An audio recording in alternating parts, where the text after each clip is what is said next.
Mas percalços acontecem na vida de todo mundo, isso é natural.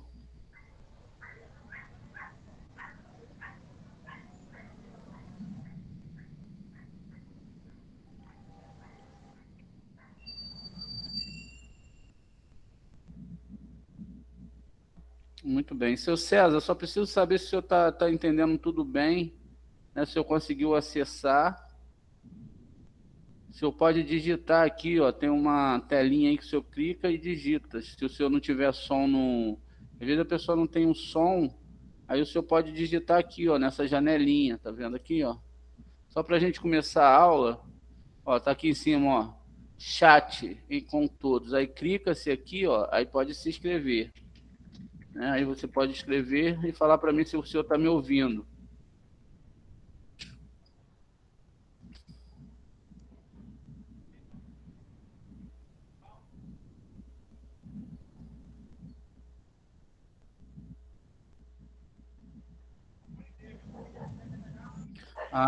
Ok. E agora sim.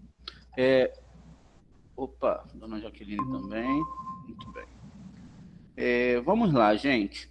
Hoje a gente vai falar. É a segunda aula, né? Assim, segunda aula que eu falo não é que não tiveram outras aulas dentro desse grupo que está começando agora, mas algumas aulas foram para esclarecer alguns pontos, né?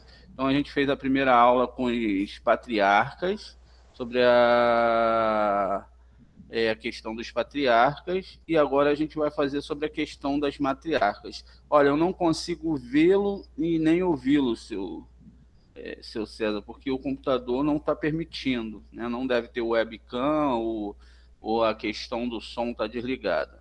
A dona Jaqueline entrou na aula, mas saiu também. Voltou de novo. Oi, é porque César ia mandar uma mensagem, e o senhor começou a falar. Ah, tá. André, eu estou ouvindo muitíssimo bem, vendo muitíssimo bem na tela inteira do computador. Agora, Ah, você é que não vai me ver e nem vai me ouvir. tudo Mas bem. está ótimo, pode começar Tá. tranquilo. Qualquer dúvida é só Isso. escrever, tá? Ou Eu falar aí. clico, eu escrevo.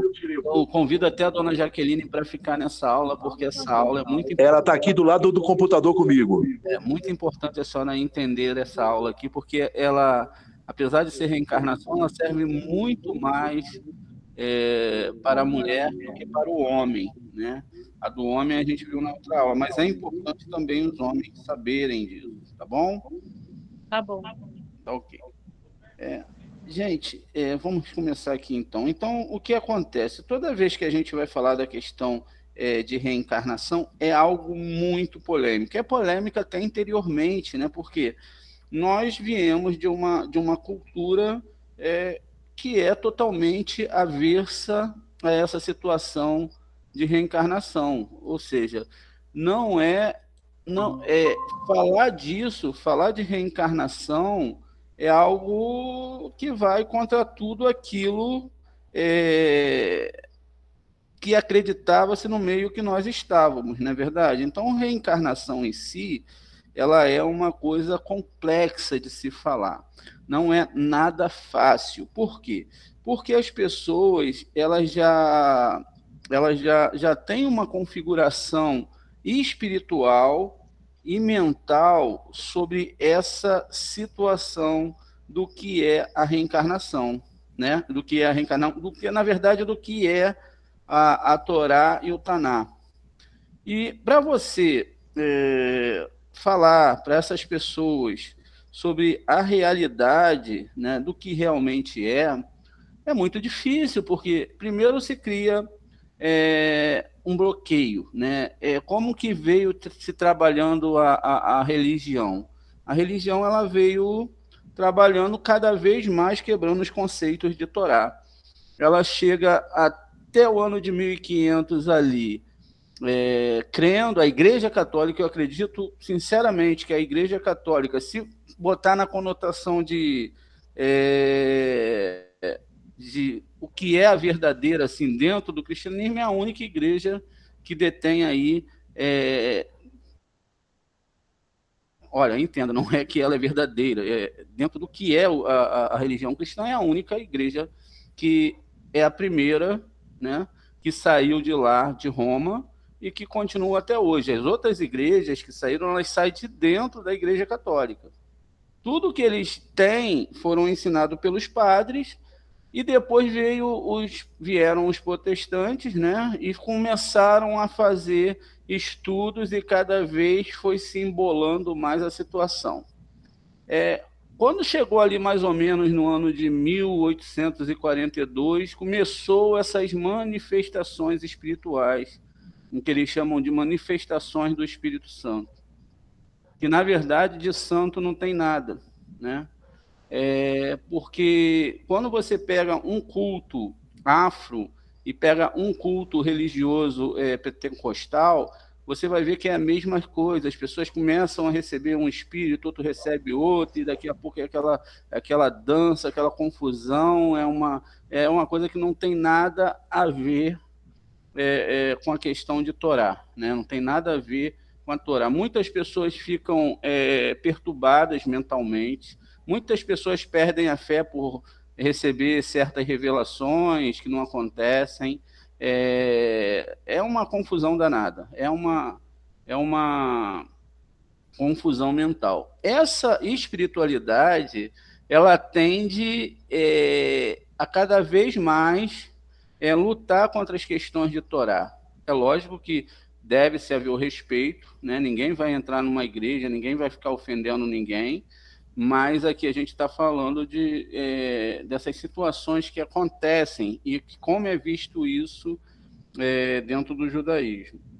Por outro lado, você vê que acabar com a Torá é realmente a missão dessa religião, acabar com o povo judeu, com seus conceitos. Quer dizer, o que eu quero falar com isso? Que com isso todos os dogmas judaicos vão caindo. Veja, primeiro vem a lei da graça. Então, se tem a graça, você não tem mais necessidade de seguir Torá. Na verdade, se você ouvir o Novo Testamento, é proibido você tentar seguir a Torá. Porque eles chamam de escravidão, né? Então, você vai voltar para as leis que foram escritas em pedras, leis assim, assado, e é um ataque total à Torá. Tem pontos que Paulo chega a considerar a Torá como um estrume, né? É exatamente isso. Algumas pessoas vão tentar resolver a situação, mas é porque era adubo que ia fazer a árvore crescer e tal, mas ele chega a ponto de considerar a própria Torá como estrume, né?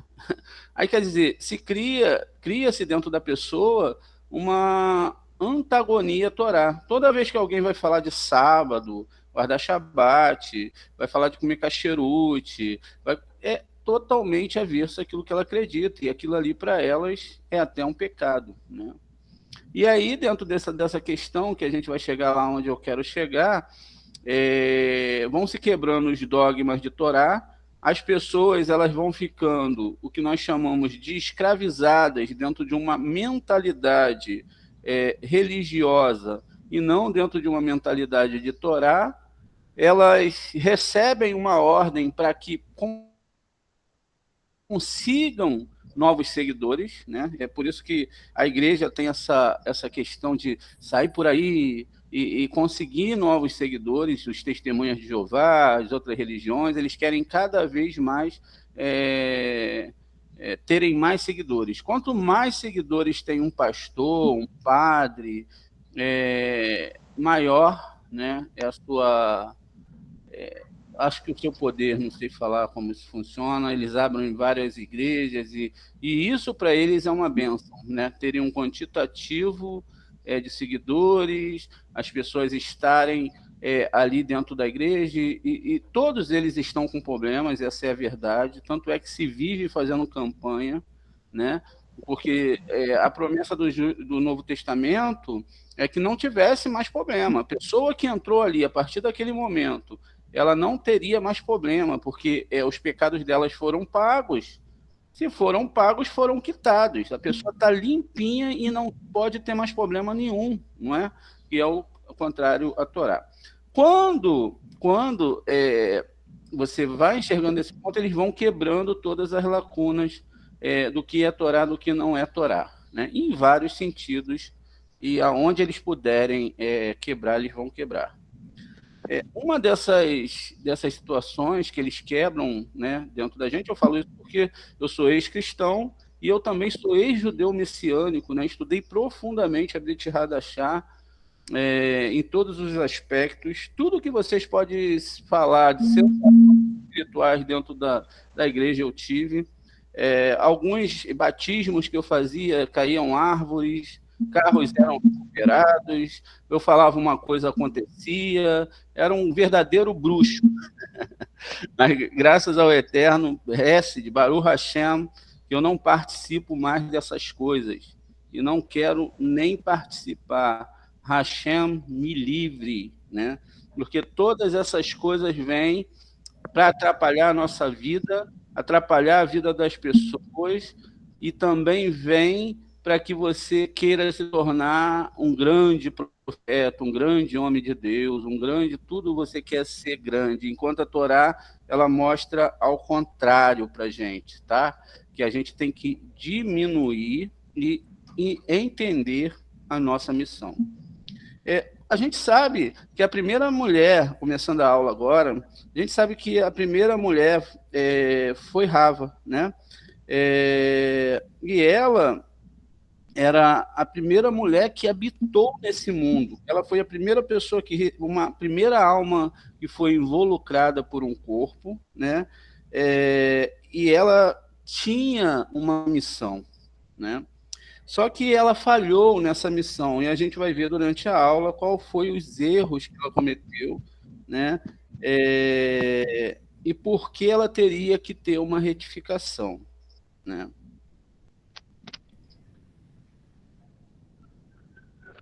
Então, ela cometeu um grande pecado e ela tinha uma grande tarefa, tá? Ela tinha uma grande tarefa para consertar. Só que a tarefa que ela tinha era tão grande que jamais, em uma única vida, né, ela poderia consertar o pecado que ela tinha cometido, né, com uma só pessoa. Então, ele divide aquela alma, ele pega aquela alma, ele corta em 3 pessoas, e um pedaço de cada alma daquela pessoa pecadora vai para cada um desses corpos. E aqui a gente vê, ó, aqui em cima o nome, ó, Sara, né? Sara, ó, Shin, Resh, Ain, Sara, Verrívica, o Vav aqui é Errívica, Rahel e Leia, Veleia. Então, Sara, Verrívica, Rahel e Leia. Então, as 4 matriarcas, ok? Essas 4 matriarcas, quando você pega o nome delas, né? Você tem aqui uma outra fase aqui embaixo, ó, vieram com a intenção de reparar Rava. Olha que incrível. Sara, Virahel, Veleia, né? Sara, Virahel, Sara, Verrívica, Rahel, Veleia, e aí você pega a frase vieram com a intenção de reparar Rava, que em hebraico Kedi, Litken, et Hur, né? Eu não sei muito bem, eu confesso para vocês que eu não coloquei os sinais maçoréticos aqui, eu não sei falar corretamente a frase, né? Então, eu não sei os tons que fariam aqui, mas isso não importa na aula de hoje, né? O que importa é que a gente tenha a codificação das letras. Olha só, Sara, Verrahel, Verrívica, Rahel, Veleia, elas somam exatamente essa frase em hebraico que vieram com a intenção de reparar Rava. Veja, elas não vieram para casar, para serem felizes e etc. Não é isso. Era também para isso.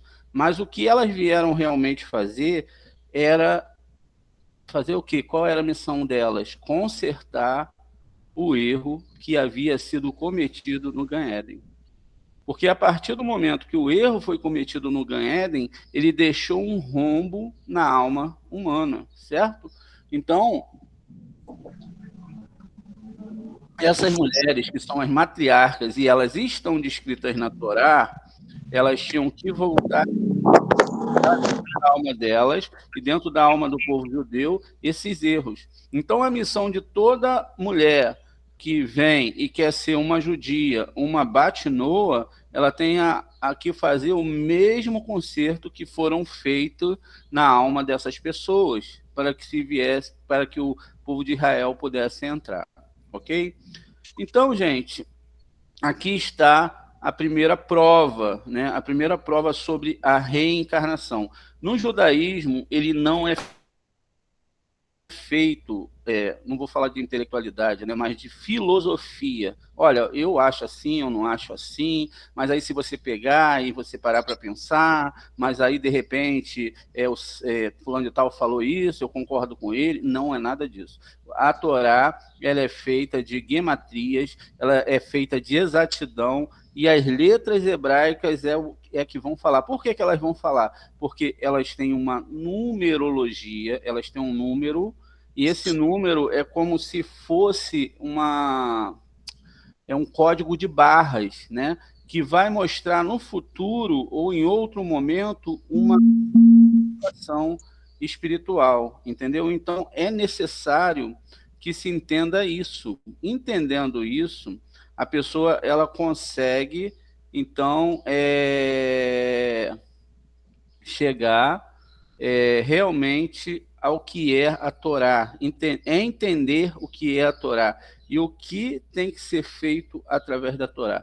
Vale lembrar que essas mulheres, elas não vieram para casar, ter uma casa imensa, ter um barco, sabe? Isso não faz parte da retificação.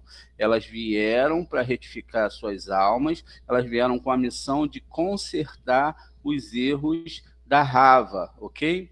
Muito bem. Inclusive, se a gente pega as letras que acompanham o nome da Rava aqui em cima, tá vendo? Olha, vou aumentar aqui porque o senhor está conseguindo enxergar bem agora, né, seu César? Porque deixa eu ver aqui que eu estou no PDF, como eu faço para aumentar esse PDF um pouquinho e a gente possa ir vendo tudo direitinho. Ó, tá aqui, ó. O nome Rava, ok? Esse nome Rava, ele tem o que nós chamamos de um acrônimo. Acrônimo é quando se pega certas letras e se formam palavras, né? Para quem, eu acredito que todo mundo saiba, mas eu gosto sempre de dar exemplo, porque é para as pessoas ligarem, né? Ligarem as situações. PMDB, né, PSDB, são partidos que têm siglas, então seria essa sigla que vai formar outra palavra. E quando você pega o nome Rava, está escrito assim, Hazerá, como eu disse para vocês, eu estou sem os sinais maçoréticos, não tem como ler em hebraico, né, com sinal certinho, mas está escrito aqui, ó, regressou e se converteu nas matriarcas. Quer dizer, a palavra Rava, quando eu pego o re e coloco na primeira palavra, vai me dar essa palavra aqui com 4 letras hebraicas. Vamos botar aqui, Hazerá.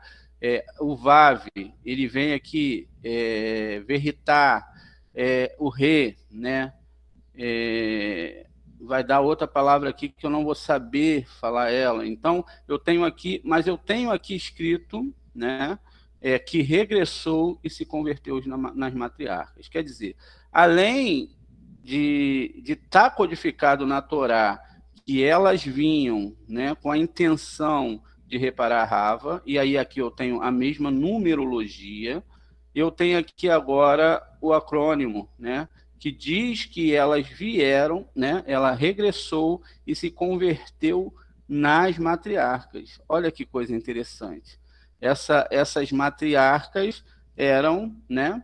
A Sara, Verrívica, Rahel, Veleia, que são as matriarcas do povo judeu, ok? Então agora a gente tem que analisar as faltas que a Rava cometeu e como elas foram reparadas pelas matriarcas, ok? Então, o que aconteceu lá com a Rava, né?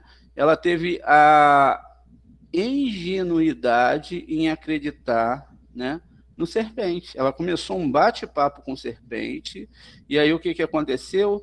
Ele falou para ela assim, olha,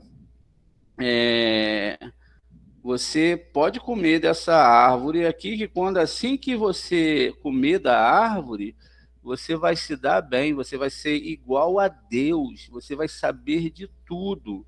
Só que o homem, assim, um certo nível do que a gente está falando, ele não sabe, ele sabia a diferença entre o bem e o mal. A partir que ele comeu da árvore do bem e do mal, ele não sabe mais o que é o bem e o mal.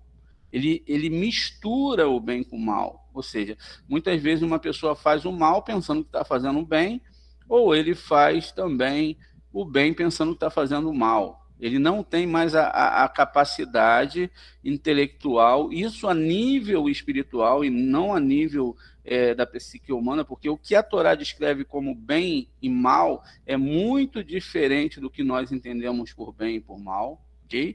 Então, ela ouviu essa ingenuidade, né? Ela ia ter que consertar, né? Depois que comeu, ela entendeu que se equivocou, né? Não obstante, decidiu que Adão também que tinha que pecar, né? Ele tinha que pecar, ou seja, aí os nossos sábios vão explicar que o motivo que a levou ela se comportar assim foi por ciúmes.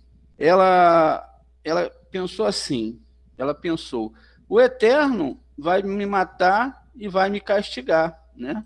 O Eterno vai me matar e o Eterno vai me castigar. Então, como ele vai me matar e ele vai me castigar, então eu também, o meu marido vai ter outra mulher, então eu não quero isso. E por ciúmes, então eu prefiro que ele morra antes de ter outra mulher. Olha o absurdo de uma pessoa que estava no nível de Rava, que tinha acabado de chegar nesse mundo. Então ela, com ciúmes, ela fala assim, olha, se esse marido que eu tenho aqui vai ser de outra, e vamos colocar aqui, gente, eu vou me ferrar sozinha, ele não vai ter outra esposa, não.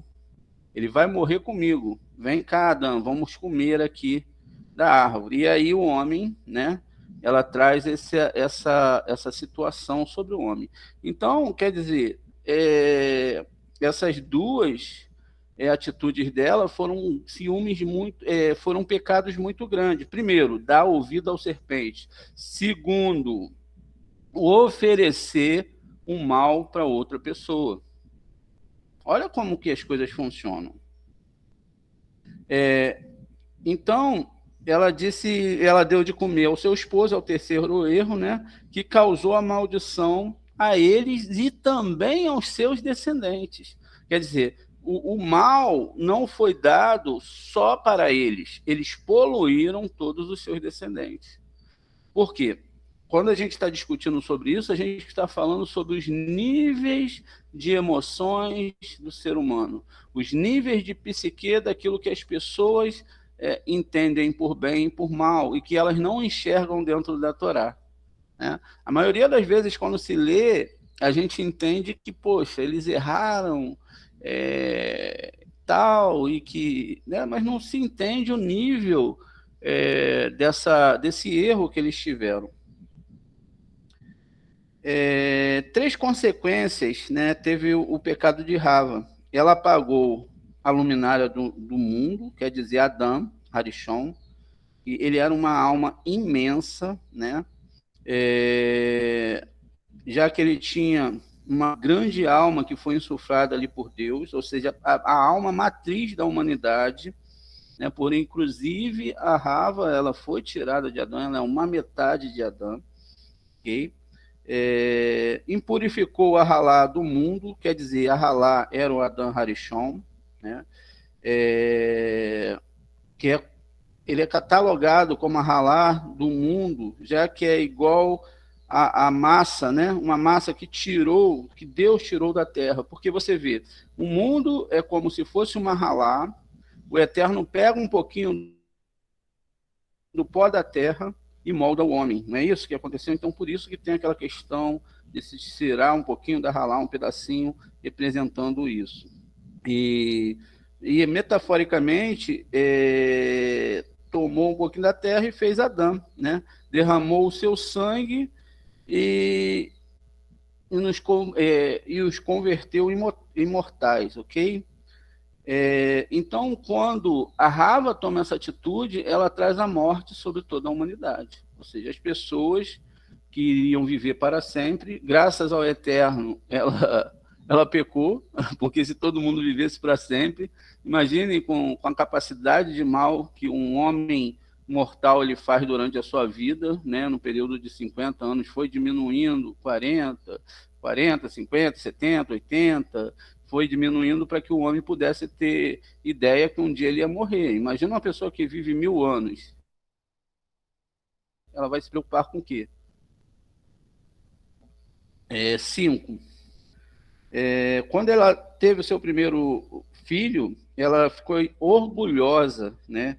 E se sentiu como se ela mesma fosse a criadora daquela criança, pois pensou que ela se igualava a Deus, a mesma coisa que já o insuflar do veneno da serpente, quer dizer, ela já achava que era Deus. Da mesma forma que ele havia criado ela também podia criar agora, né, um ser, né? Por isso chamou seu filho de Caim, que provém da frase Canitiish, que está em Bereshit 4:1, né? Que eu tenho adquirido um homem, né? Segundo Rabi Shimshon Rafael Ish. Então, gente, aqui, ó, em Bereshit, deixa eu abrir aqui, ó. Bereshit 4:1.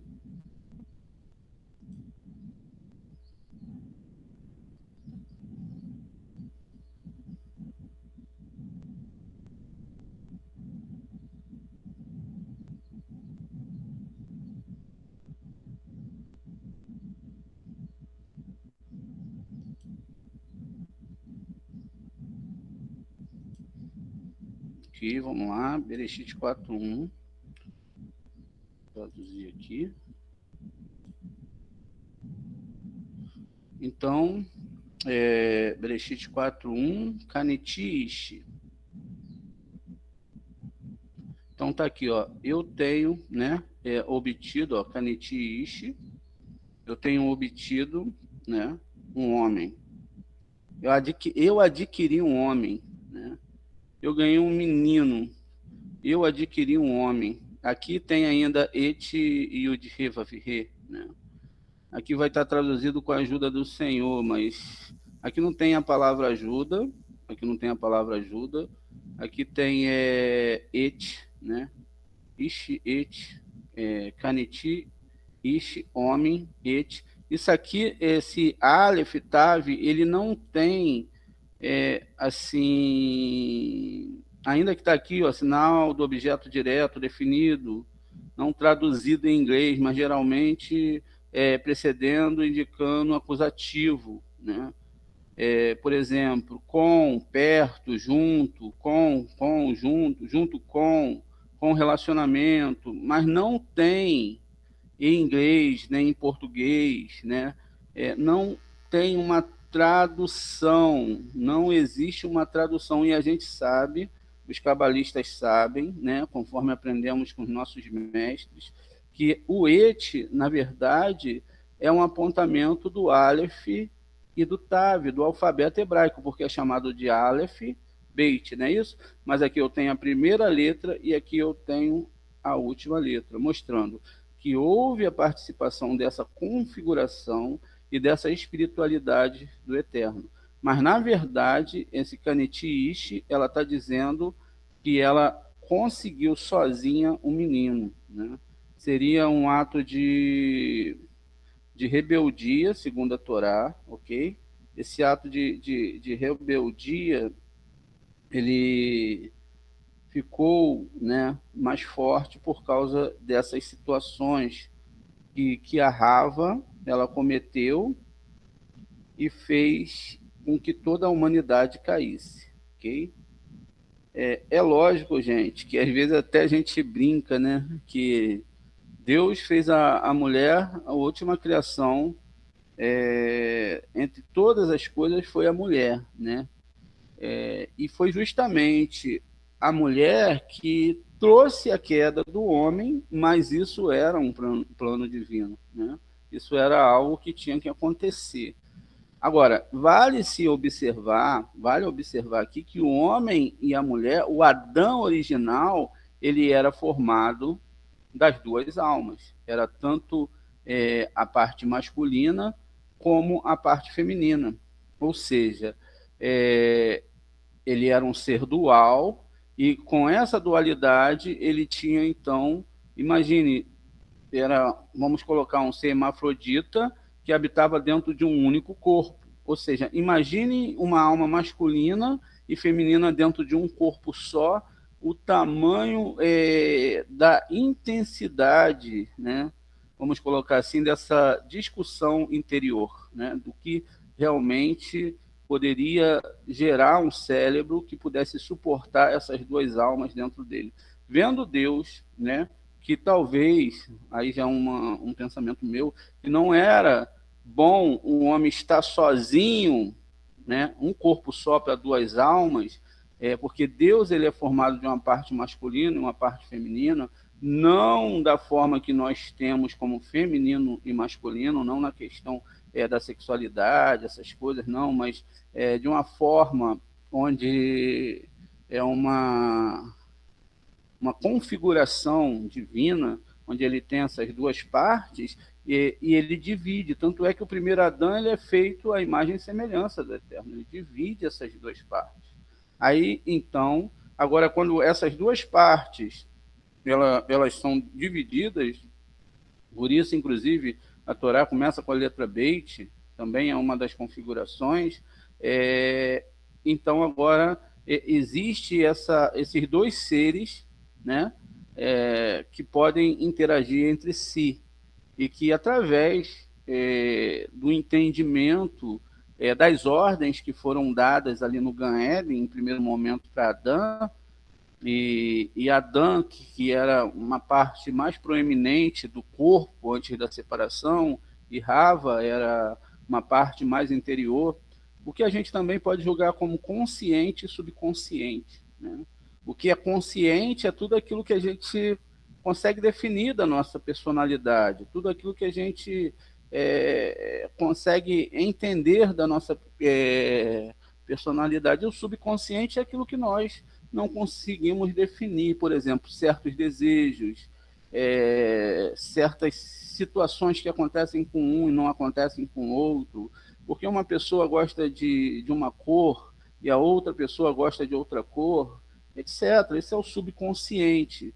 E também, dentro de um nível, isso revela também um sodote para a questão da psicologia humana, da psique humana, né? O que se passa dentro da cabeça das pessoas. Enfim, era o que estava sendo discutido ali naquele momento. Então, qual seria a reparação, né? Ou seja, as matriarcas. As matriarcas, elas tinham que vir agora e consertar esse erro. É importante frisar, que a gente sempre frisa aqui durante os nossos shiurins, que a responsabilidade para consertar um erro na sua vida é seu mesmo. E se você causou, de repente, uma boa situação, você foi bom, você fez tzedakah, você se importou com o seu próximo, com certeza o Eterno vai te mandar coisas boas. Agora, se você fez, ou qualquer outro, assim como Rava, criou situações ruins, com certeza essa pessoa ela vai receber na mesma moeda. Mas a questão aqui não é que Deus ele é um ser vingativo e que ele queira que a pessoa, vamos lá, a pessoa sofra e que vai trazer um sofrimento. Não, a questão aqui é que o Eterno deseja que a pessoa reconheça o seu erro e que ela mesma possa consertar. Então, quando vem qualquer um ataque, qualquer um tipo de problema, qualquer coisa, é o Eterno que está mandando, seja ele positivo ou negativo, seja uma doença ou qualquer outra coisa. Não existe essa, dentro dos níveis de Torá, de que foi o mal, de que o mal está atacando, de que Deus é isso e aquilo, não. Tudo está sobre a supervisão do Eterno, seja em qualquer nação, seja em qualquer lugar. Não existe acidente, não existe, mas de repente é porque eu sou tão bom e Deus está fazendo isso comigo. A maioria das pessoas, né? Nós pensamos, poxa, mas eu sou tão bom, mas caramba, eu ajudo as pessoas, por que Deus está fazendo isso comigo? No caso aqui de Rava, né? E aí é uma grande situação que se resolve dentro dessa questão, porque muitas vezes a gente vê que uma criança com 2 anos morre, é estrupada, ela sofre uma lesão, e aí às vezes a gente até julga as pessoas que fizeram isso. É natural fazer justiça, julgar, mas se aconteceu aquilo com aquela criança, por mais que doa, foi uma permissão do Eterno. Porque houve lá atrás, em algum momento, algum erro daquela alma. Então, aquela alma tinha que vir naquele corpo. Eu estou botando uma criança, né? Mas pode ser um senhor de idade, pode ser qualquer pessoa. Gente, todo mundo é ser humano.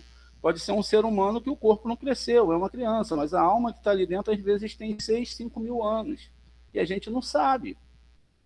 Às vezes é um pedaço de uma alma que está ali e que a pessoa tem que passar por esse processo. E a gente não sabe. Às vezes, mesmo quando a gente está passando pelas situações, é difícil de entender, mas o Eterno, ele está tratando com cada um e ele sabe o que vai fazer com cada uma pessoa. Por isso que é extremamente proibido se meter em qualquer situação. Que você realmente não seja um cabalista. Não estou falando dos cabalistas de hoje, eu estou falando de cabalista que antigamente pegava a mão de uma pessoa e lia todas as vidas da pessoa. Você dava um cafezinho para o Ari, preparava uma comida, ele bebia naquele café e ali ele sabia quem você foi. Ele sabia todos os seus erros e ele sabia os remédios que ele tinha que te dar para curar os seus erros passados. Você está entendendo? E então ele era um grande cabalista. Hoje em dia, talvez tenha alguma pessoa assim em Israel, mas não é qualquer um que alcança esse nível. Por quê? Primeiro, a questão da alma, que a alma já tem que ser bem evoluída. Ela tem que ter nascido por vias judaicas, né? Ela, por exemplo, tudo bem, Obadias, ele era... ele não era judeu, mas ele era descendente de Abraão, porque ele era da tribo lá de Edom, era de Esave. Também, deixa eu lembrar aqui, a Ruth também, né, a Moabita, ela descende de Ló, né? Ela vem lá de Ló, de uma das filhas de Ló, e a gente vai chegar até nesse sodote dessa reencarnação.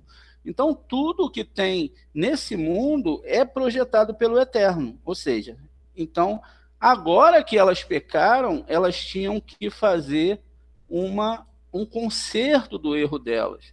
E assim é com todo ser humano. A pessoa partiu para entender a Torá, o que vai acontecer? Deus vai acelerar o julgamento dela. E talvez vá acontecer algumas coisas que ela não vá entender.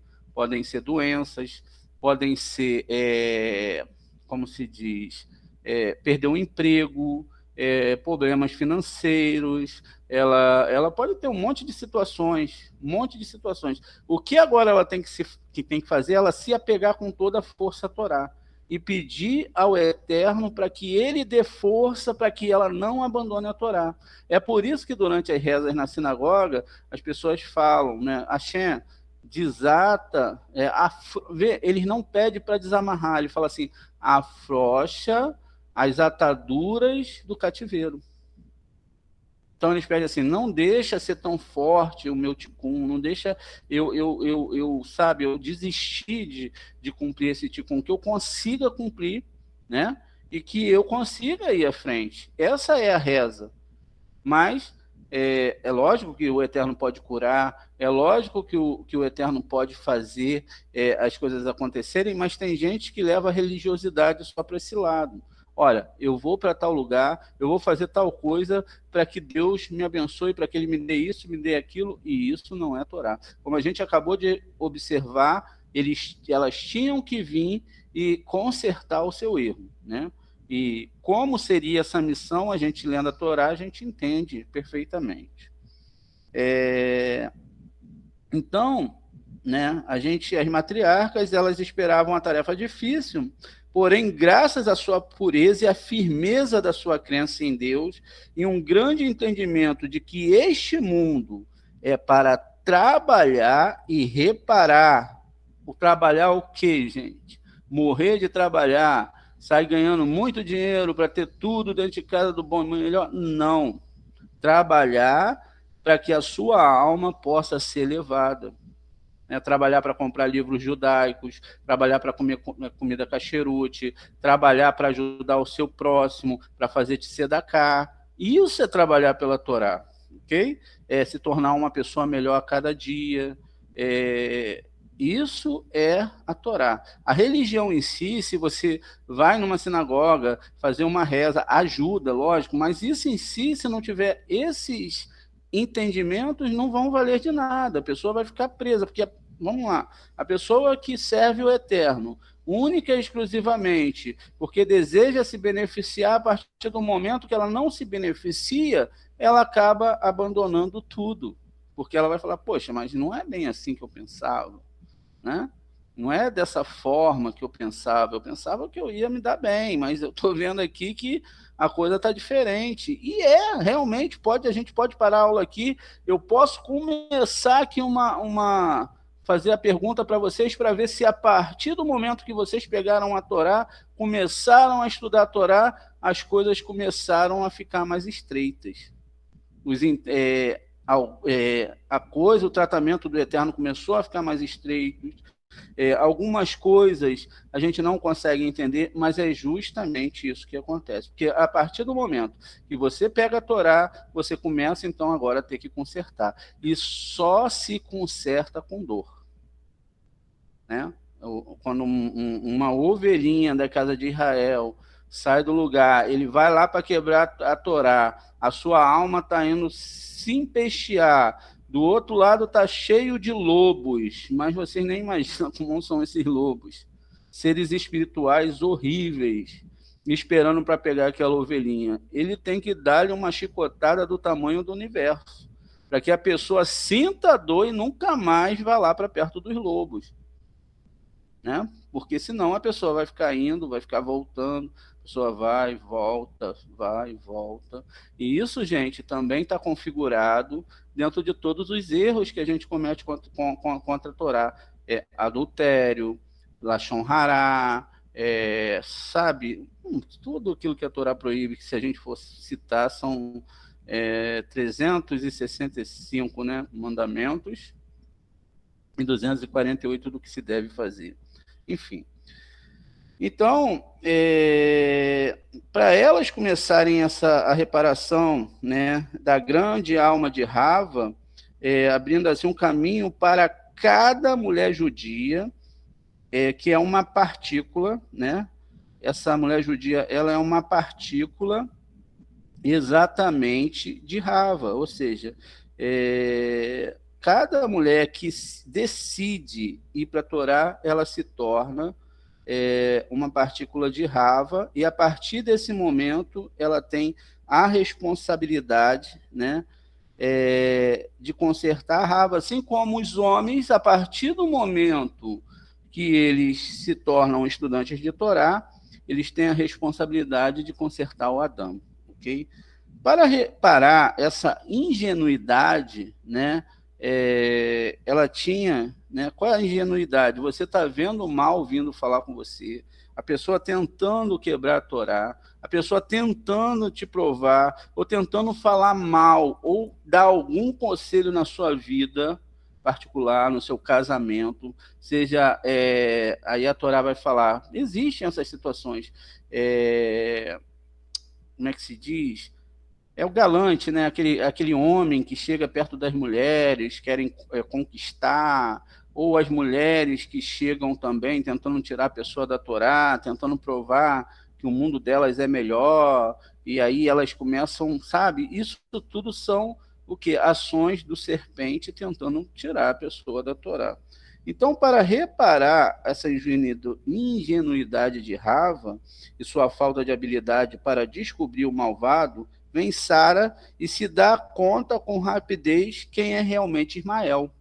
Então, a partir do momento que ela se dá conta de quem é Ismael, ela pede a Abraão vindo que expulse ele de casa e lhe tire de perto do Isaac, né? Já que descobriu a má influência que ele ia ser para ele. Por que ele ia ser má influência? Porque ele era egípcio, ele tinha um pezinho no Egito, e lá eles faziam idolatria. A Rívika já não cai na conversa de Esav, né? Ela nunca fala com Esav, né? Ela sempre evita de conversar com Esav, ok? Porque Esav era um grande malvado e não existe um só versículo em toda a Torá onde Rívika dirige a palavra a seu filho Esav, reparando assim o diálogo negativo que ele teve com Rava, né? O que teve Rava com o serpente, ok? E no paraíso, já que Esav é o símbolo da serpente, ou seja, ele representa a serpente porque o seu anjo como é devido falar, né? É o Shindalet. Ele é o Shindalet que estava lá derrubando a humanidade do Gan Eden. E como sinal, né, disto, o Zohar diz: Esav nasceu com uma mancha no corpo que tinha a forma de uma serpente. Então, o Esav, ele já tinha a forma desse serpente, como diz o Zohar, no seu corpo. Quer dizer, era uma alma que foi atraída de um local que não era para ser atraída. Leia também sabia como era Esav. Nossos sábios relatam que quando Labã, né? Que Labã, que tinha duas filhas, uma mais velha e uma mais nova, quer dizer, a mais velha era para Esav, porque se o Esav nasceu primeiro, a Leia era para o Esav, não é isso? Enquanto a Rahel era para o Yaakov. Só que a Leia, ela chorou, mas ela chorou de cair as pestanas. Ela não queria, ela suplicava ao Eterno e falava: eu não quero casar com o Esav. O Esav vai acabar com a minha alma, ele vai poluir a minha alma. Né? Porque um casamento, se os dois não estiverem dentro da Torá, dá problema, gente. Dá problema. Dá mesmo. Mesmo que as pessoas se amem, mesmo que não tenha discussão, mesmo que esteja tudo legal, se os dois não fincarem um pé na Torá, se os dois não forem por esse caminho, não vai dar certo para as almas, né? Leia e Rahel, apesar que Labã era seu pai, ela reconhecia e rechaçavam as suas qualidades, né? E quando chegou a hora, elas falaram para Jacó que havia chegado a hora de fugir de casa. Ou seja, vamos fugir do meu pai, não vamos ficar aqui, porque aqui é perigoso para os nossos filhos, aqui é perigoso para a gente trazer os nossos filhos, criar os nossos filhos à luz da Torá. Né? Então, a reparação dos céus, né, e a inveja dos ciúmes e da inveja de Rava, né, que estavam, que ela dispôs a causar a morte de Adão, com tal frieza, né, por causa de outra mulher, se realizou por meio de quase todas as matriarcas que sofreram de esterilidade, elas foram estéreis, né, e elas foram dispostas a dar o seu esposo à sua serva. Gente, vou fazer frisar aqui. Isso não quer dizer que os homens podem ter mais de uma mulher, não no nosso país. Nosso país é dado que o homem pode ter uma mulher, está escrito nas nossas leis, e todo judeu tem que respeitar as leis do seu país. Quando existe uma cultura diferente, outro país, onde a mulher não é criada dessa forma, e lá no país já tem a cultura, né, de que o homem tenha várias mulheres, é totalmente diferente do que é aqui. Porque a configuração da cabeça da mulher lá é outra. E também o homem não pode, hoje o homem não tem capacidade espiritual de ter várias mulheres. Ele não tem essa capacidade. E de outra coisa, como a gente vai ver à frente, o Jacó, ele só casou com 86 anos para trazer as almas dos filhos de Israel. Ele não fez relacionamento sexual, não foi uma questão de ter várias mulheres por prazer, para mostrar que ele é o garanhão, para mostrar nada disso, tá? Desculpa aí esses termos, mas aqui é para as pessoas entenderem. Eu não sei como se fala aí no estado de vocês, mas aqui tem isso. Então, o que acontece? É preciso entender essas coisas para que as pessoas hoje não entendam, como eu já vi durante o judaísmo messiânico, e até mesmo dentro do judaísmo, essa questão sendo falada, né? Porque os patriarcas tinham, a pessoa também quer ter, e acabam indo no caminho inverso dos patriarcas. Então, a Sara, ela dá a sua servente, que é a Agar, que na verdade é a Guerra, a convertida, né, para que o Abraham tivesse filhos, né? Para elas fazerem isso, elas tiveram que tirar totalmente os seus ciúmes, né, e a inveja. Não é qualquer pessoa que chega nesse nível. Elas abriram mão, elas conseguiram tirar todo o seu ciúme e a sua inveja. E era muito difícil, né? Para uma dama, uma mulher como Sara, que era gigantesca espiritualmente, né? Conceder a Abraham havendo uma servente, né? Mas o que ela fez? Ela fez isso e ela reparou o erro que ela tinha cometido no Gan-Eden. Gente, é lógico que a gente tem que colocar aqui mais um ponto. Não é que agora as pessoas, as mulheres, vão pegar seus maridos e vão dar para outras mulheres. Isso é uma questão da elevação da alma da pessoa hoje, né? Qual é o grau que a mulher ela vai ter com o seu marido, o quanto ela ama o seu marido, né? O quanto ela está disposta a ver o bem do seu marido, assim também como o marido está disposto a ver o bem da sua mulher. Hoje nós temos uma configuração de casamento que as pessoas casam para serem felizes. Então elas idealizam na outra pessoa que ela tem que ser bonita, ela tem que ter um status, ela tem que ter um grau cultural, ela tem que ter, sabe, tudo isso. Então, quando essas coisas começam a ruir, né, às vezes a pessoa tem que ser muito legal, muito bacana, e quando essas coisas começam a ruir, quer dizer, aquele brilho, aquela atração que a pessoa tinha pela outra, o que não é amor, né? O amor ele se constrói, geram as rupturas familiares, né? E às vezes até mesmo os embates por conta dos desejos entre um e o outro, porque um quer de uma forma, o outro quer de outra forma, um quer mandar mais do que o outro, e aquela confusão toda, e aí acaba se gerando todas essas situações. Mas quando a gente entende que todas as situações vêm do eterno e tudo que acontece é para que seja consertado, até mesmo uma discussão que acontece entre um homem e uma mulher, uma confusão que acontece, uma situação desagradável que acontece na casa dele, acontece para que haja um conserto na alma dos dois, ok? Rahel e Leia, né, se tocou na mesma tarefa, aconteceu com ela a mesma tarefa, né, igual a de Sara.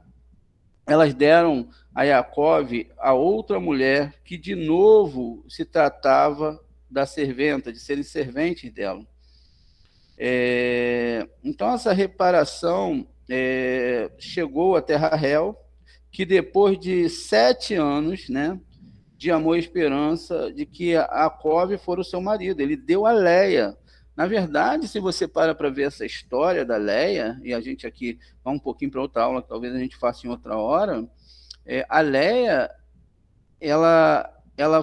o Jacob, ele foi enganado, foi pela Rahel. Ele não foi enganado pelo Lavan. Não foi. Porque no dia do casamento, ela estava coberta, a sua face estava coberta, e o Jacob não podia ver quem era. Mas na noite de núpcias tinha-se um shem, que os judeus usam para relação sexual, onde a mulher medita um nome sagrado e o homem medita outro nome sagrado. E a Leia na hora da junção lá, ela sabia o código que só a Rahel sabia. Então a Rahel, ela abriu mão do seu casamento e deu o código para a irmã. E aí a irmã pôde casar, quer dizer, ela anulou aquilo que aconteceu no Gan Eden. De certa forma, olha que coisa incrível, né? Porque ela pensou assim, eu vou salvar. Se eu caso agora, é lógico que o Jacob não vai querer casar com a Leia. Ele não vai querer de jeito nenhum. E aí o que acontece? Se ele não casa com a Leia, não teriam 6 filhos importantíssimos de Israel, porque ela é que tem mais filhos, inclusive os levitas, como a gente vai ver à frente. Vamos lá.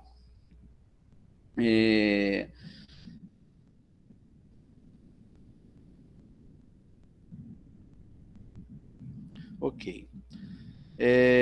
Então, elas reparam esse aspecto da alma, dessa inveja, desse ciúme que a Rava tinha do Adão, ok? Alguém entrando agora.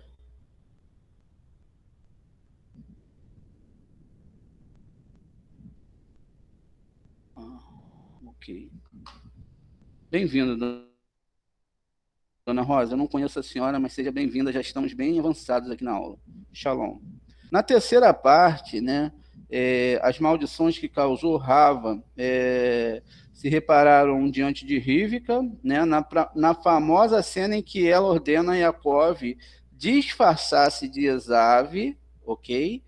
Ela vai se disfarçar de Esav e, mediante um engano, ela obtém as bendições do seu pai Tsarrak, né? A gente tem que analisar esse episódio com as lentes do Sod, do segredo de Torá. O Tsarrak, ele era fonte de bênçãos, já que ele tinha bênçãos especiais, né? E ele queria transmitir essas bênçãos para quem? Para os seus filhos, né? Dentro desses filhos, o filho que ele mais gostava era o Itsak, não era o Yaakov, tá, gente? Ele gostava, ele via ali no Itsak, no Esav, um grande potencial de um grande judeu, tá bom? Então,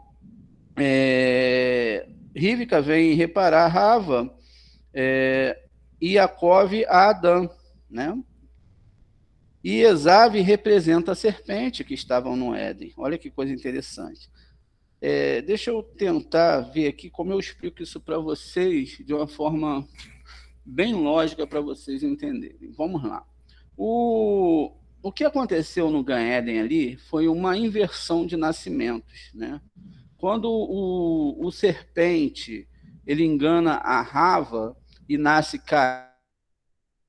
Caim, ainda que Caim foi o primeiro Baal Teshuvá de toda a história, foi um homem que alcançou grandes níveis espirituais, o Caim ele é filho do serpente, ele não é filho de Adão. Isso causa uma ruptura, né, de 130 anos entre Rava e Adão. Agora, vale frisar que essa questão dessa sexualidade em si não foi uma sexualidade a ponto carnal, né, mas de uma sexualidade que gerou um tipo de alma e uma espiritualidade que foi colocada na alma humana pelo serpente. Ou seja, a partir daquele momento, agora o serpente ele conseguiu entrar dentro da alma humana, do corpo humano. Por isso que todos nós somos formados de partes positivas e partes negativas. O que a Torá quer é que nós equilibremos essa parte, que a parte positiva e a parte negativa se torne uma parte central, onde possa haver um equilíbrio entre essas forças. É por isso que nós precisamos da ira, precisamos do amor, precisamos de todas as partes e emoções que compõem a nossa alma para servir o Eterno, ok? Então, o que acontece? Quando o serpente faz com que Caim, que é o seu filho, nasça primeiro, logo o povo de Israel não podia entrar nesse mundo. Então, era preciso agora que o Jacó ele enganasse o filho do serpente e trocasse agora essa questão de entrada no mundo, se tornando o primogênito. Quer dizer, aquele que ia nascer agora, que era Iacov, ia trazer as 12 tribos, e a partir de agora eles teriam feito o papel de nascer primeiro, né? E não seria aquilo que era papel de Adão fazendo um Gan Éden, e ele não fez. Ele errou lá, né? Ele e Rava erraram, ok? A serpente, né, que é Esave, quer obter de novo as bênçãos e manter assim Adão, né, que é Jacó, em sua condição de maldizido. Rava, que agora é Rívica, quer reparar sua culpa por causa das maldições. Por isso, ela planeja um engano, né, a fim de obter as bênçãos e fazer por meio de uma conversa, né? Da mesma forma que lá no Éden, da mesma forma que no Éden, a serpente enganou e ocasionou todas as maldições, né? Então Adão, que agora é Jacov, disfarça-se de Esave, né? Ou seja, agora ele que é o serpente, e vai lá tentar recuperar as bênçãos. Ou seja, qual era o papel? Como o serpente enganou Adão e trouxe as maldições para esse mundo, agora o Jacó, a Rívica, que é uma parte da reencarnação de Rava, ela tem que entrar e agora ela tem que enganar o filho do serpente, que é Esave, ok? Por isso, a Torá está escrito: e disse Rívica a Jacov, desta vez, filho meu, escuta-me. Vamos ver aqui, ó, Bereshit, no Bereshit 27, 8. Deixa eu colocar aqui, ó. Bereshit 27, Passuque 8. Tá aqui. Agora, meu filho, ouça-me, né? Enquanto te instruo. Peraí. Não, 27, 12. Perdão. Tá aqui, ó. Se meu pai me tocar, devo aparecer para ele como um trapaceiro e trazer sobre mim uma maldição, não uma bênção, né? Mas a sua mãe disse-lhe: a sua maldição, meu filho, caia sobre mim. Apenas faça o que eu digo e vá buscá-los para mim. Quer dizer, o que ela estava falando, né? traduzido literalmente, significa, né, se tu, Padre, te maldisser, que essa maldição caia sobre mim. Porém, de acordo com o Sode, é que ela disse foi, sobre mim está a sua maldição, referindo-se à maldição que ela mesma causou no paraíso. Ou seja, por ela ter causado essa maldição no paraíso, agora ela estava consertando a sua maldição. Por isso, ela veste Jacob com uma prenda muito especial, com a roupa muito especial, a vestimenta favorita de Esav, uma vez que mais, com a visão literal, se entende que eles buscavam, mediante essa vestimenta, era enganar o Isaac. Lógico que, sem embargue, uma análise mais profunda indica que, mais que isso, pois a tal vestimenta de Esav, ele teve essa vestimenta matando a Nimrod. Ou seja, quando ele matou a Nimrod, ele pegou essa vestimenta. É lógico que essa vestimenta ela tinha uma força espiritual. É lógico que a gente também tem que entender que tudo isso são segredos e que tudo isso também é metafórico, ok? Essa prenda foi a que fez Deus a Adão, aquela roupa que ele fez para Adão, depois dele cometer o pecado, como diz o versículo. E fez Deus a Adão e a Rava túnicas de pele, né? E os vestiu, Bereshit 3:21. Assim que o Yaakov, ele coloca a vestimenta, né, que foi entregue a Adão e a Rava, depois de pecar, simbolizam a intenção de reparar aquele momento lá atrás, aquele momento onde, na verdade, houve o pecado, a transgressão, onde a alma, que agora era involucrada por uma pele, por uma roupa, agora ela começava como é que se diz? Ela começava agora um concerto dessas reencarnações. Deixa eu fazer um ponto aqui, vou parar um pouquinho. Gente, vocês estão entendendo? Está dando para entender bem? Tá? Quem não quiser falar, é só escrever, ó, clica aqui, fala, tá tudo ok, dá para entender. Dá para entender. Tá dando para entender? Ok, então vamos continuar aqui. Muito bem, né? Inclusive, a comida que oferece Jacob a Isaac para obter as bênçãos também tem a ver com a fruta proibida da árvore, né? Haja visto que o que foi oferecido lá para Rava foi comida, né? Você come que você vai se dar bem. E o que é mais proibido na Torá é comermos alguma coisa que tenha sido oferecida a ídolos ou qualquer coisa nesse sentido.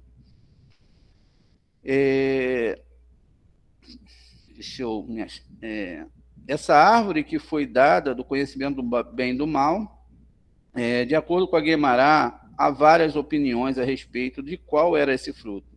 Uns dizem que se tratava de uva, outros dizem que se tratavam de trigo fermentado, como pão.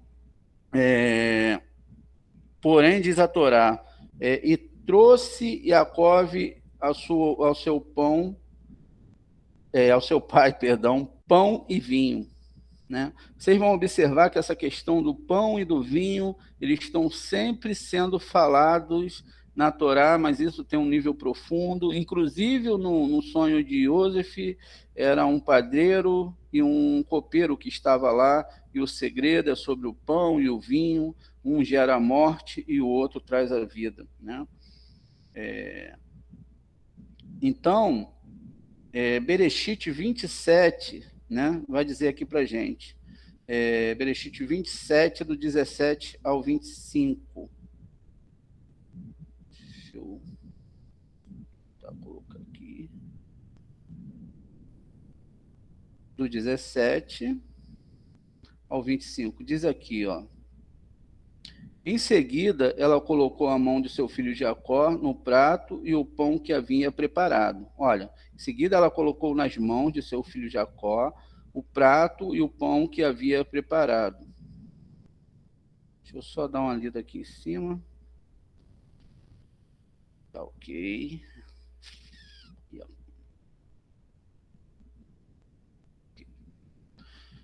E foi até o pai e disse, pai, e ele disse, sim, qual dos meus filhos é você? Jacó disse a seu pai, eu sou Esaú, seu primogênito, eu fiz o que você me disse, ore, sente-se e coma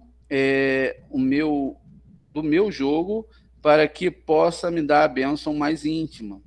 Isaac disse a seu filho, como você conseguiu tão rapidamente, meu filho? Ele disse, porque o Senhor, vosso Deus, me concedeu boa fortuna, né? Quer dizer, como que ele conseguiu trazer a caça tão rápido, né? Isaac disse a Jacó, aproxime-se para que eu possa sentir você, meu filho. Seja você realmente meu filho Esaú, né? Ou não. Aqui já está uma descrição bem diferente, realmente, do que nós temos. Jacó, então, se aproximou de seu pai Isaque, que o sentiu, e se perguntou, a voz é a voz de Jacó, mas as mãos são as mãos de Esaú. Ele não reconheceu, porque as mãos eram peludas, como as de seu irmão Esaú, e então eles o abençoou. Ele perguntou, você é realmente meu filho Esaú? E quando ele disse, eu sou, né? Então ele estava procurando as bênçãos. Então podemos entender porque quando o Yaakov se acerca do Isaac, seu pai, né? Ele agora ele tem essas situações que já estava cego, né? Este disse, meu filho, ele tem o cheiro do paraíso, no 27, aqui no 27, 27, olha. Disse-lhe então seu pai Isaac, vem cá e beija-me, meu filho. E subiu e beijou, e cheirou suas roupas e abençoou, dizendo, este cheiro do meu filho é como o cheiro, aqui eles vão botar campos, é o cheiro do paraíso, ok? Em hebraico vai ser paraíso, que o Senhor tem abençoado. Quer dizer, o que está descrito aqui, né, é que, de acordo com essa explicação, Isaac não é tão inocente, né, nem fácil de enganar, senão que todos esses acontecimentos foram sucedendo para criar a cena igual do paraíso, no momento, né, do pecado, e pagar lá o enganador, né, a serpente, com a sua própria moeda, né, e recuperar as bênçãos perdidas, ok? Isso está no Zohar Bereshit 143. O número de palavras das bênçãos, né, que Isaac e Jacó com 27, né, são o número de palavras de maldição que recebeu Adão, né, com 27 também. Então, quer dizer, a mesma quantidade de letras que tem da maldição, e aqui tem, se eu não me engano, eu botei aqui no nosso slide aqui, dá uma subida aqui, olha, a mesma quantidade de as letras que são 27, né, que são as bênçãos, são a mesma quantidade, perdão, gente, a mesma quantidade da maldição. Ou seja, a maldição tinha 27 letras, 27 palavras, perdão, e a bênção também tem 27 palavras. Vocês que entendem o hebraico, podem anotar aí, ó, Bereshit 27, 27, a bênção, tá aqui, e aqui eu não botei. Aí vocês têm que procurar a maldição aí, que ou eu não botei ou cobriu aqui, quando eu transferi para PDF o PowerPoint, e acabou não se colocando aqui. Mas é só procurar aí no Google que vocês acham. Aí vocês contam, né, a quantidade de letras, de palavras, vocês vão ver que é a mesma. O interessante disso ainda, fazendo uma ênfase aqui, é que 27 são o número de letras hebraicas, tá, gente? São a quantidades com suas letras sofite, então tem a ver com bênção e maldições essas letras hebraicas.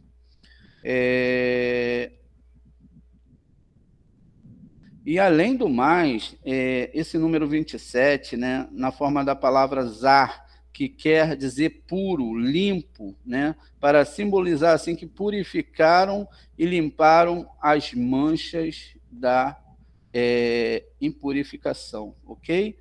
Então, o que acontece? As maldições também foram divididas, né? Elas foram divididas em pedaços, ok? Elas foram divididas em pedaços, e esses pedaços, eles vão ser os seguintes, né? Maldita é a terra que você trabalha, né? A bênção vai ser a seguinte, que conceda Deus plena fertilidade à terra. Veja, uma contrapõe a outra. A maldição chegou, a bênção chegou. O que também, gente, aqui mostra que o trabalho espiritual que nossos patriarcas fizeram foi um conserto tremendo, né? E que se eles não tivessem feito esse conserto, o povo de Israel hoje teria se perdido entre as nações. Talvez hoje uma única religião tomasse conta do globo todinho, né? O islamismo, o cristianismo, não se teria mais essas ideias de Torá, porque a intenção deles era cobrir isso, e para nascer outro Moshe ia ser complicado dentro dessas questões religiosas que nós temos hoje. E diz no segunda maldição, espinhos e ortigas brotaram dela. E diz o seguinte, abundância de cereais e vinhedo, ou seja, contrapõe uma bênção à maldição. A bênção que Jacó recebe é exatamente contrapondo a maldição que Adão recebe lá por causa do serpente para engendrar o seu filho aqui, para trazer o seu filho para cá. Com o suor do teu rosto, né, você comerás, né? E lá para Jacó diz assim, você será servido pelas demais nações, é uma grande promessa para Israel, porque pó você era e ao pó você voltará, é isso que está escrito lá para o Esaú.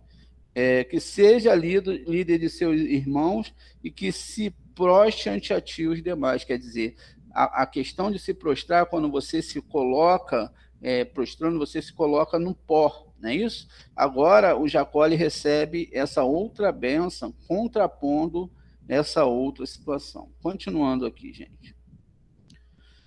Para reparar as três, né, consequências causadas pelo pecado e apagar a luminária de Adão, né, a impurificação da Halá, C, derramar o seu sangue, diz a Mishnah de Shabat, três coisas importantes deve cuidar as mulheres, né? Acender as velas de Shabat é super importante, isso é um trabalho da mulher. Preparar e separar a halá do pão, cuidar o pão da halá, né? E as leis de nidá, as leis de pureza, isso é uma responsabilidade da mulher. A mulher tem que saber, quando começa o seu ciclo menstrual, a hora que ela se separa do seu marido, a última gotinha de sangue que sai, 7 dias depois ela se banha, e aí ela pode entrar ao seu marido novamente. Fora disso, é pecado, tá, gente? Estas três servem para reparar as três faltas de Rava, pois, ao acender as velas, iluminar a casa, ela repara o feito de haver apagado a luminária de Adão. Ao separar a halá, né, o pão de Shabat, se repara a profanação da halá do mundo, que é Adão, e ao cuidar das leis de nidá, que são por um derramamento de sangue, menstruação, ela repara o derramamento do sangue que causou a Rava e Adão.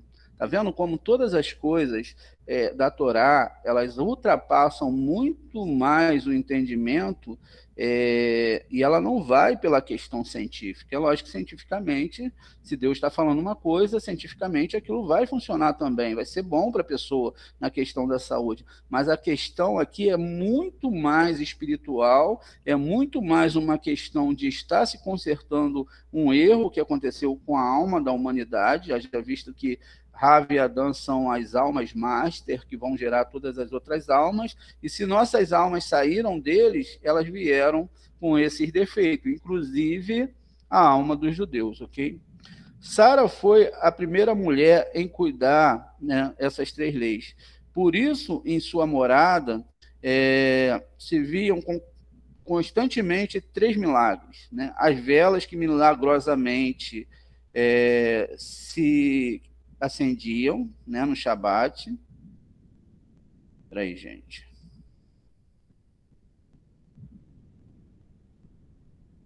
Acendia no Shabat.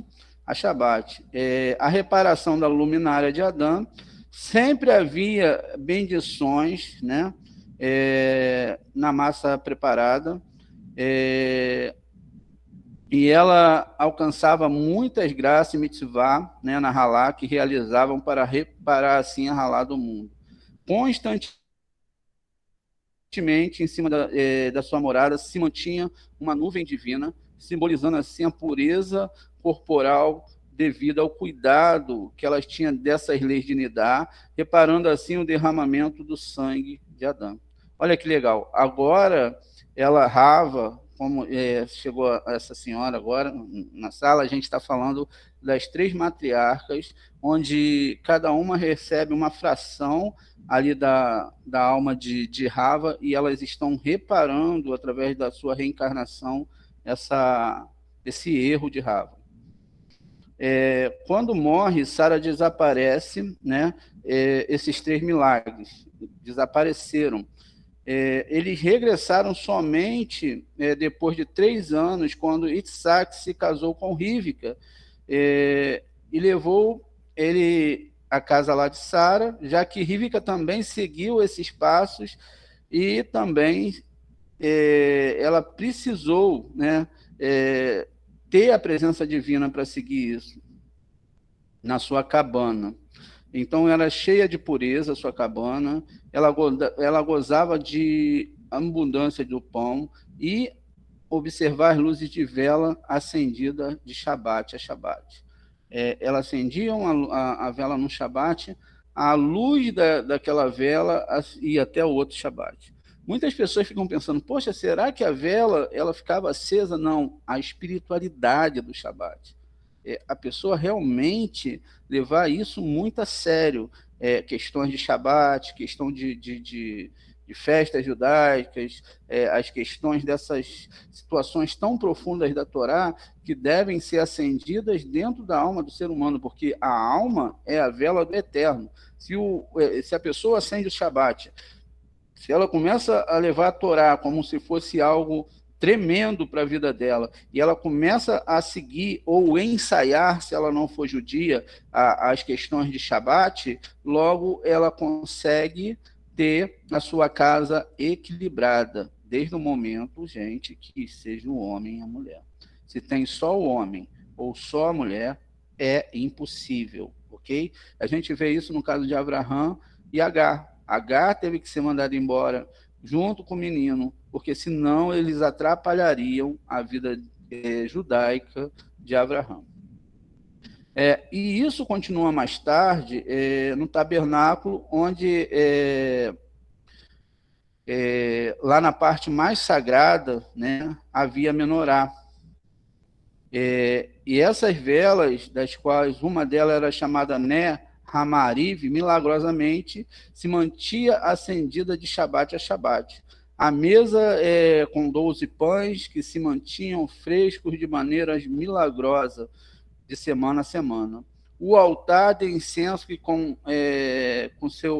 formavam a imagem de uma nuvem, né? Eles formavam ali uma nuvem, fazendo alusão à presença divina nesse lugar. Este espaço do tabernáculo que posteriormente era o templo.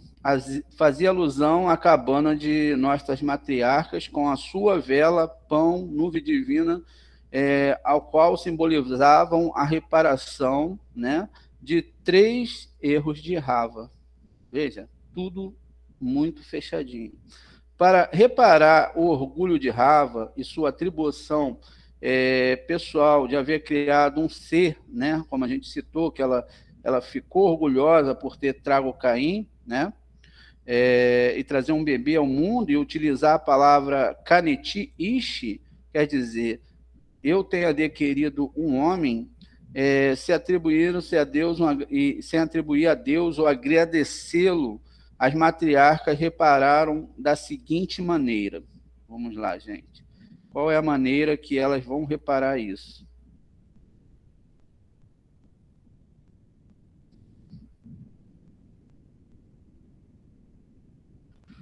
Todas foram estéreis, todas elas foram estéreis, né? Também Leia era estéril, a Leia que casou com Jacó era estéril, só que Deus se apiedou do pranto dela para que ela entendera que um filho é produto de uma mulher, senão um regalo de Deus. O filho não é produto de uma mulher, é uma bênção de Deus, pagando assim a presunção de Rava. Segundos depois de ter os filhos, né, muito notáveis, como os nomes que elas deram, né, sempre vai duplicar uma relação com o eterno, ok? Sempre vai ter uma relação, por exemplo, aqui na tela agora, ó, Itzhak, Terozak, Asa, Eloquim, né? Alegria me causou Deus. Reuven, Hashem, me observou Deus. Shimon, Chamar Hashem, me escutou Deus. Yehudá, Ode et Hashem, agradeço a Deus. Yosef, Hashem, esperança me agregue Deus. Outro filho.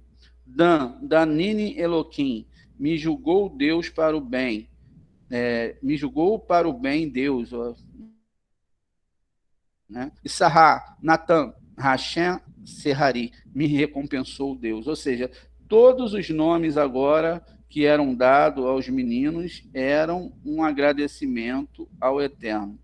Com esta grande atribuição a Deus, repararam nossas matriarcas Eucaritiish, né, de Rava, ou seja, aquela coisa de falar que ela conseguiu um bebê, né? Por isso que elas nasceram estéreis. Se elas não fossem estéreis, e se elas não entendessem essa questão de atrair a alma para esses mundos, elas nunca poderiam ter esse tipo de arrependimento. Tanto é que quando a mulher é estéril, algumas mulheres, né, não sei definir se todas, mas elas ficam muito chateadas, né? Acho que causa um mal muito grande para uma mulher casar e não poder ter um filho, trazer um pedaço dela para esse mundo. Os patriarcas começaram um caminho da reparação de Adão, como a gente viu na primeira aula, né? E nessa via, né, todos os homens do povo de Israel, as matriarcas, começaram a reparação de Rava. Esse caminho, todas as mulheres de Israel vão ter que fazer a mesma coisa. Por esse motivo, quando bem dizemos uma mulher, dizemos, Misheberá Avotenu. Eu bendigo a nossos patriarcas, Abraão, Isaac e Jacó. E quando bem dizemos a mulher, dizemos, Misheberá Emotenu. Eu bendigo as nossas matriarcas, né?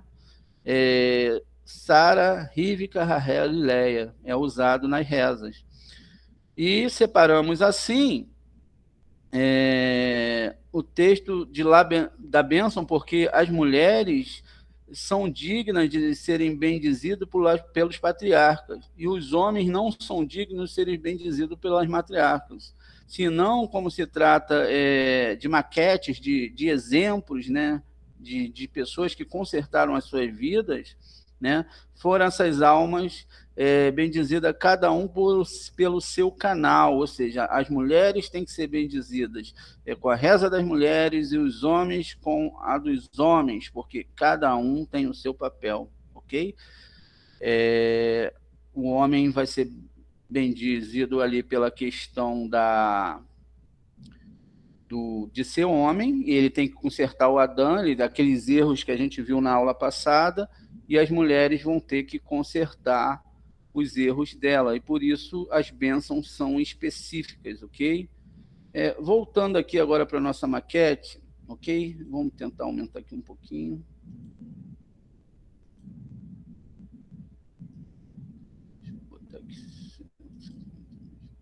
Então, o que acontece? A ingenuidade de detectar o malvado, ok? Como que isso tinha que ser consertado? A astúcia para reconhecer o malvado. Então, a Rava causou as maldições, né? A Sara causou as bênçãos, ela pede para expulsar o Ismael de casa, né? Graças Hesed, Baruch Hashem, Sara, porque se não fosse ela, o Ismael ia estar lá. Imagine o povo muçulmano envolvido, né, com o povo judeu misturado num povo só, ia dar problema. Ia dar problema. Mais uma vez, então, ela conserta essa parte aqui, tá vendo? O ciúme e as invejas, né? A anulação do ciúme e da inveja em qualquer setor da nossa vida, seja do marido, seja das pessoas que têm algumas coisas que a gente não pode ter, qualquer coisa, não pode se ter inveja, porque Deus dá para cada um exatamente aquilo que Ele quer dar, né? A Sara vai oferecer para Abraham, toma minha serva H, vai lá, faz o filho, tem que vir, né? A Rahel, ela promete, ela permite o casamento de Leia com seu prometido irmão, ela também conserta, né? Toma minha serva Bilá, e a Rahel, a Leia, ela fala assim, toma minha serva Zilpa, ok? Continuando. Consequências negativas da luminária da Halá e sangue. Reparar as 3 ações. Em sua cabana, a nuvem divina tem que estar, velas acesas e bênçãos da Halá. Depois que desapareceram com a morte de Sara, reapareceram com Rívica, elas conseguem reparar, olha, e tudo isso é que a mulher judia tem que fazer também. Dela saiu, de quem? De Leia, que era a menos amada de todas as esposas. Me lembre no final desse shiur de explicar um pouquinho mais sobre essa questão de Leia e Rahel. Dela saiu as tribos de Levi, uma das tribos mais importantes de Israel, que foram os sacerdotes do templo, e acendia o candelabro com suas velas e os pães e o incenso, né? Por que eles faziam isso? Porque era a reparação que eles tinham que fazer. Há adquirido um homem, ou seja, arrogância por ter falado que ela gerou um homem. Todos os filhos são de Deus, né? Aí vai ser aquilo que citamos acima, né? Issahá, que alegria me causou Deus, e Yosef, queira Deus me dar outro filho, aqui na questão de Rahel, e, por último aqui, Deus viu e me escutou e me recompensou. O nome dos filhos a gente falou aqui em cima, todos eles, e essa aula de hoje termina, né? Aqui nós temos a tumba de Rívica, né? Rívica Mano, então tá aqui ela, a tumba de Leia, tudo Israel, tá vendo? Todas as tumbas elas estão lá, e aqui a tumba de Sara e Mano, tá bom? Todas elas aqui. O que eu queria deixar para vocês, mais uma explicação. A Torá, em certos níveis, ela é literal, mas em outros níveis ela é formada de segredos, sodotes, né? Então, esses segredos são interessantíssimos, porque quando você pega a questão da Rahel e da Leia, você tem algo muito profundo dentro da Torá. Yaakov, ele queria Rahel, ele era apaixonado pela Rahel, e ele trabalhou 7 anos por ela, ou seja, a gente sabe que existem 7 sefirotes, contando aqui de Malhut até chegar lá em Hesed, né? Não vai até Biná, são 7 sefirotes. Então, 7 anos ele trabalha, 7 sefirotes ele trabalha por uma, e 7 sefirotes ele trabalha por outra. Só que ele trabalhou pela Rahel, só que ele recebeu Leia. Uma observação que você vai ver no Sodote dessa explicação é que a Leia, ela estava coberta, ele não podia ver a Leia. E aí sim, quando ele descobre a Leia, é que ele vai saber que foi enganado. Ele fala, nossa, mas eu fui enganado, que também é um Sodote. Porque, na verdade, o que está se falando ali é que Rahel é Malhut, esse mundo, onde as pessoas querem tudo desse mundo, e que Leia é Biná. E também está dizendo, em um certo aspecto, das 2 Torás que existem. Existe a Torá de esquerda, que é essa Torá escrita, que todo mundo lê, que se você exprimir, sai até sangue, as pessoas vão apedrejar as pessoas, vão matar as outras, vão amaldiçoar as outras, e existe a Torá velada, que é a Torá do Zohar, é a Torá que nós estudamos. Essa Torá que nós estudamos, ela é muito diferente da Torá estudada por aí. Ela é uma Torá de direita. É considerado que o Zohar é a alma da Torá. Ou seja, a Torá tem um corpo codificado de letras hebraicas, e o Zohar é a alma dessa Torá, porque ele é exatamente a Leia. São os segredos que a gente está descobrindo durante essas nossas aulas, tá bom? Eu peço obrigado para vocês. Se alguém quiser fazer alguma pergunta, pode fazer. E no próximo Shabat, no próximo domingo, estaremos de volta, né? No Shabat que vem, 14 horas, a aula sobre o calendário judaico, a astronomia judaica, e no próximo domingo, a continuação do estudo Reencarnação à Luz da Torá, que vão ter várias explicações profundas sobre esse assunto, tá bom? Shalom. Quem quiser perguntar alguma coisa, pode perguntar. A gente está aqui para perguntar e para responder. Gratidão. Foi muito, muito. Ah, tá bom. Espero ver a senhora na próxima aula, tá bom? Tá bom. Então, Shalom, obrigada, Moré. shalom, shalom. Shavuot. Gratidão, André. Shalom, shalom. Gratidão, André.